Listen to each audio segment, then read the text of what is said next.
In this video, you are going to see how to register the warranty for the Sigma lens.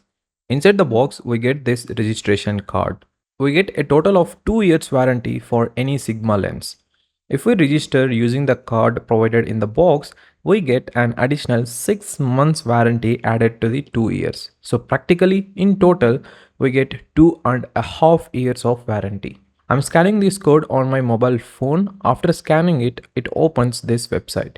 This is the Sigma warranty registration page. Here, enter all your personal data including your name, address, etc.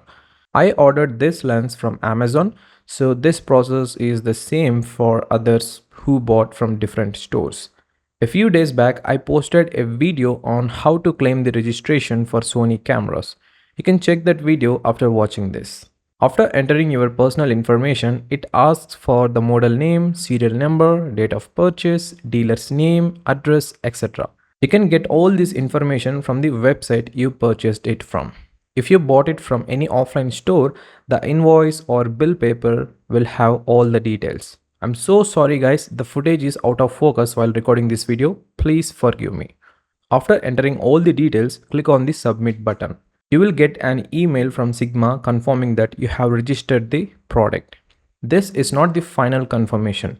It takes a few days to verify your details and confirm the warranty for your product. So this is how you can register the warranty for a Sigma lens.